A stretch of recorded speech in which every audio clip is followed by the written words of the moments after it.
नमस्ते दोस्तों, आज चलिए महाराष्ट्र के लेटेस्ट चर्चे में गोता लगाते हैं। कांग्रेस नेता राहुल गांधी एक बार फिर सुर्खियों में है, इस बार कोल्हापुर में अपने दमदार भाषण के साथ। तो आखिर माजरा क्या है, चलिए समझते हैं। हरियाणा यात्रा के बाद जोश में आकर राहुल गांधी अब महाराष्ट्र के दौरे पर हैं। और ये क्यों खास है? क्योंकि बात आती है 2024 के विधानसभा चुनावों की। कांग्रेस पार्टी इसे लोगों से जुड़ने और एक मजबूत राजनीतिक संदेश देने के सुनहरे मौके के रूप में देखती है। राहुल ने अपने दौरे की शुरुआत कोल्हापुर से की। आप पूछेंगे कोल्हापुर क्यों? इसका ऐतिहासिक महत्व है। 1902 में शाहू महाराज ने यहां पिछड़े वर्गों को 50% आरक्षण दिया था। तो कोल्हापुर से अभियान शुरू करना सामाजिक न्याय की विरासत को सलाम है। अब उनकी यात्रा का असली आकर्षण छत्रपति शिवाजी महाराज की एक भव्य प्रतिमा का अनावरण। इस मौके पर राहुल ने भाजपा सरकार की आलोचना करने में कोई कसर नहीं छोड़ी। उन्होंने कहा कि शिवाजी महाराज की प्रतिमा के सामने झुकने का कोई मतलब नहीं अगर संविधान को कमजोर किया जा रहा है। उन्होंने सिंधु दुर्ग में शिवाजी महाराज की प्रतिमा को क्षतिग्रस्त करने की हालिया घटना का भी जिक्र किया। राहुल ने बताया कि इस हरकत के पीछे गलत इरादा था।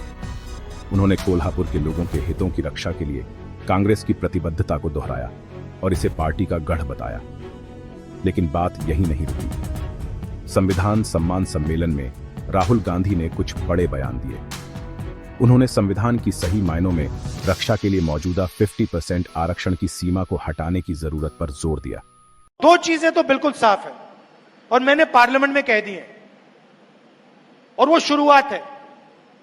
पहला कदम ये जो बैरियर है 50% का, इसको कांग्रेस पार्टी और इंडिया गठबंधन लोकसभा राज्यसभा में बदलेगा।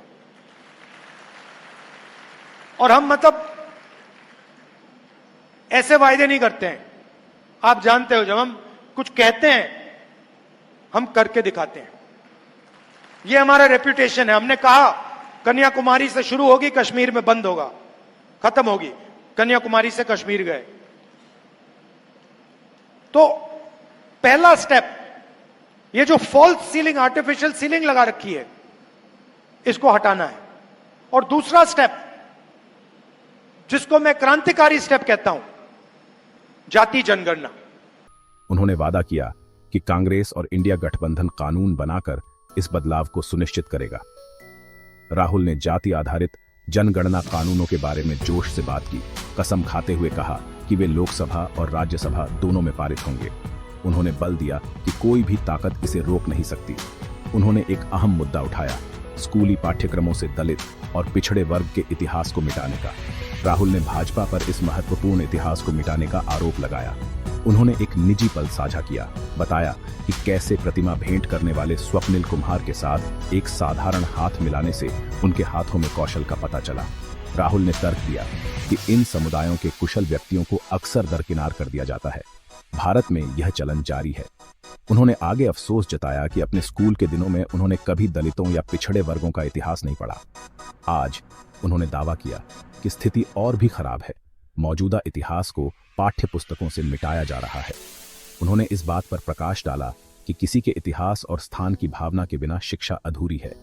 संक्षेप में, राहुल गांधी के महाराष्ट्र दौरे और उनके भाषणों ने राजनीतिक हलकों में हलचल मचा दी है, जिसने आगामी चुनावों के लिए मंच तैयार कर दिया है। क्या यह मास्टर स्ट्रोक कांग्रेस के लिए रंग लाएगा? यह तो वक्त ही बताएगा। ट्यून इन करने के लिए धन्यवाद। लाइक, शेयर और सब्सक्राइब करना ना भूलें ताकि और अपडेट मिल सके। अगली बार फिर मिलेंगे।